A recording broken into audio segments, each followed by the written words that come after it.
오늘 화평케 하는 제사장이라고 하는 제목으로 하나님 말씀 증거하겠습니다. 이 본문에 보면 제사장이 누구인가 또 레위 사람이 누구인가를 설명하고 있어요. 먼저는 이들이 구별된 하나님의 사람들이었습니다. 구별된 하나님의 사람들. 3절에 보면 기름 부음을 받았다라고 되어 있죠. 기름 부음을 받는다는 것은 그 당시에 하나님께 드려진다는 의미였어요. 이제부터는 하나님의 것이다, 하나님의 소유이다라는 의미였습니다.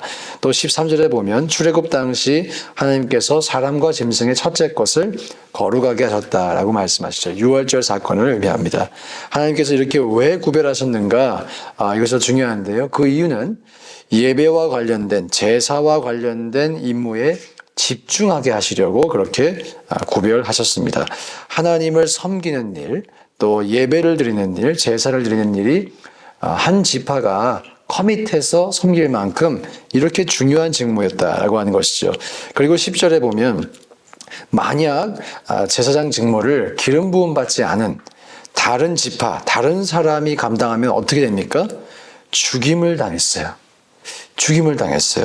이게 이렇게까지 할 일인가 하는 생각이 들지도 모르겠지만 이렇게 성막은 거룩한 곳임을 강조하고 있는 것입니다.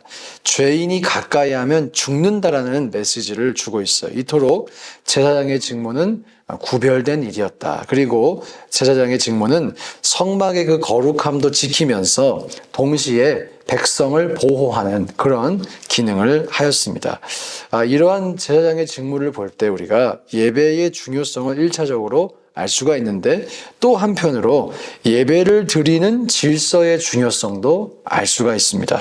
성막에 죄인이 가까이 하면 죽었다. 예배 드리는 거 다 좋은 일 아닌데, 다 좋은 일인데 누구나 들어가면 안 됩니까? 라고 질문할 수도 있겠지만 그렇지 않았다는 것이죠. 하나님이 세우신 예배를 드림에 있어서도 질서가 있었다는 것입니다. 사무엘상 13장에 보면 블레셋과 전투를 하던 사울이 번제를 직접 드렸어요. 제사장이 해야 할 일을 자신이 직접 드렸습니다. 그때 사무엘이 사울에게 이렇게 말했어요. 왕이 망령되이 행하였도다. 왕이 망령되이 행하였도다. 왕의 하나님 여호와께서 왕에게 내리신 명령을 지키지 아니하였도다. 자, 지금 사울은 번제를 드렸어요. 예배를 드렸어요. 그런데 그 사울에게 나와서 사무엘이 하는 말은 망령되이 행했고 하나님의 명령을 지키지 않았다라고 말했습니다. 사울 입장에서는 억울할 수도 있겠죠. 나는 예배를 드렸다. 하나님을 찬양했다. 그럼에도 불구하고 그런 말을 들었습니다. 예배를 드리는 것도 중요하지만 이 예배를 드리는 질서, 영적인 질서가 중요하다는 것이죠. 그리고 사무엘이 참 아쉬운 말을 합니다. 그리하였더라면, 사울이 만약에 하나님의 말씀을 들었다면 여호와께서 이스라엘 위에 왕의 나라를 영원히 세우셨을 것이거늘. 이런 말을 하죠. 명령을 지켰더라면 이스라엘 위에 왕의 나라가 영원히 서지만 그러나 망령되이 행하였기 때문에 왕의 나라가 길지 못한다라는 것을 전달하고 있습니다. 우리가 이 성막을 섬기는 일을 레위 지파에게 맡기신 일을 보면서 1차적으로는 예배하는 일이 이렇게 중요하구나. 한 지파가 예배에 커밋할 만큼 이렇게 중요하구나라는 것을 알 수 있는데요.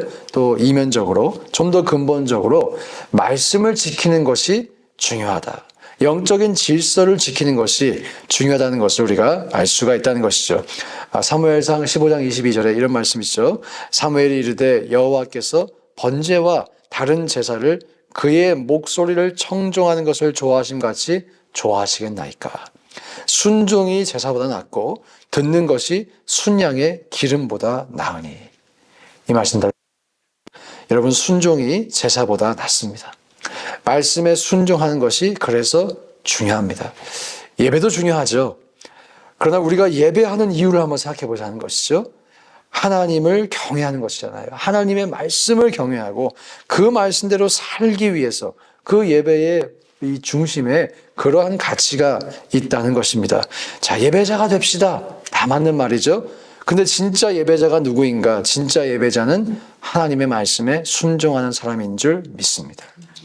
저는 요즘 이제 우리 신앙생활이 너무 유튜브 중심이 돼서 물론 저희도 이렇게 유튜브로 이 라이브 스트림하고 하지만 저희가 하나님을 예배하며 산다는 것이 그저 예배에 참석하는 혹은 설교를 듣는 것으로 이렇게 한정되어져 가는 것 같아요. 여러분, 설교를 많이 듣는 것보다 더 중요한 것, 적게 아는 것이라도 실천하는 것인 줄로 믿습니다. 순종이 제사보다 낫습니다. 이 말씀을 꼭 기억하셨으면 좋겠어요. 우리가 예배에 빠지지 않고 예배를 드리는 것도 중요하죠. 형식이 중요합니다. 형식이 있어야 내용을 담을 수가 있어요. 그러나 예배 주일만 성수하고 돌아가서 내 삶에서 마음대로 살아간다. 이 예배자가 아닌 것입니다. 저와 여러분이 이 성막의 기능을 보면서 진정한 예배자가 된다는 것이 무엇인지, 그리고 진정한 예배자가 된다는 것은 곧 말씀에 순종하는 것임을 우리 기억하고 그렇게 살아갈 수 있기를 주의 이름으로 축복합니다. 또 이 성막의 기능을 통해 우리가 제사장의 기능을 알 수가 있는데요. 제사장의 직무가, 레위 지파의 직무가 크게 네 가지가 있었어요. 첫째는 제사장을 돕는 일이었습니다. 그리고 두 번째는 백성들이 제사를 드릴 때 돕는 일이었고요. 제사장도 돕고 또 백성도 돕고, 또 세 번째는 성막을 관리하고 또 운반하는 일을 맡았고, 네 번째는 오늘 본문에는 상세하게 기록되어 있지 않지만 역대기의 기록에 보면 성전의 음악을 담당했다라고 기록되어 있어요. 나중에 성전이 세워지면 성전의 음악을 담당했다. 그러니까 예배를 담당했던 것이죠. 자, 그런데 이 제사장의 직무가 중보자의 역할이었습니다. 이 네 가지 기능을 감당하는 궁극적인 이유는 하나님과 이스라엘 백성 사이에서 중보자의 역할을 감당하는 일이었어요. 그리고 이러한 중보자의 역할이 곧 예수 그리스도의 사역의 예표가 됩니다.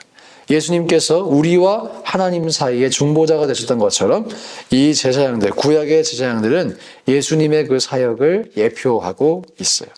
예수님께서 이제 우리와 하나님의 막힌 담을 허시고 화평케 하셨죠. 자, 그런데 오늘날 성령의 시대에 이 화평케 하는 직무, 중보자의 역할을 맡은 공동체가 있습니다. 누구일까요? 네, 교회입니다. 교회. 저와 여러분이 그 직무를 이제 맡게 됐어요. 오늘날 성도와 하나님과의 관계, 또 세상과 하나님과의 관계를 화목하게 하는 사명을 우리가 받았다라고 하는 것이죠. 베드로전서 2장에 보면 우리가 다 왕같은 제사장들이다, 이런 말씀이 있습니다. 그 말은 우리가 먼저 하나님의 말씀을 지키며 살아야 한다는 것도 의미하고요. 또 더 나아가서 우리가 제사장으로서 하나님과 성도 사이를, 하나님과 세상을 화평케 하는 존재로 살아가야 한다는 것을 의미합니다. 예수님의 산산수훈 가운데 화평케 하는 자는 복이 있나니 저희가 누구라 일컬음을 받아요? 하나님의 아들이라 일컬음을 받을 것이요 라고 말씀하죠.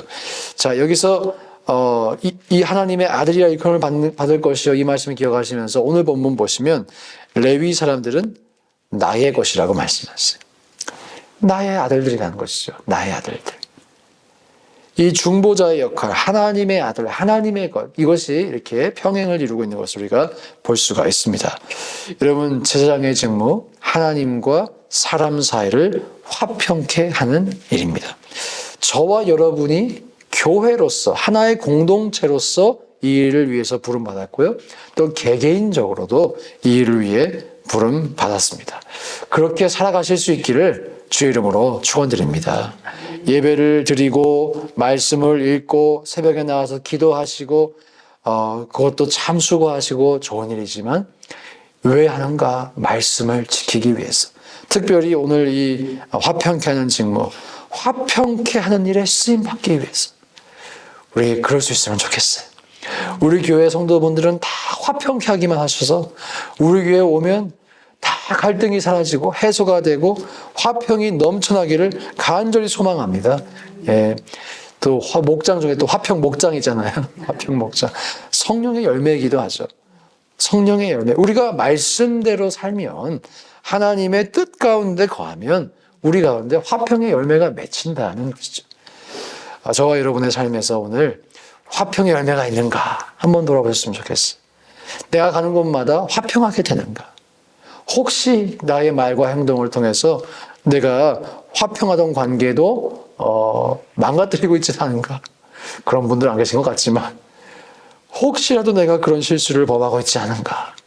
우리 자신을 돌아보며 저와 여러분이 사람과 사람 사이로 화평케 하고 하나님과 사람 사이로 화평케 하는 일을 쓰임 받으시기를 주님의 이름으로 축복합니다.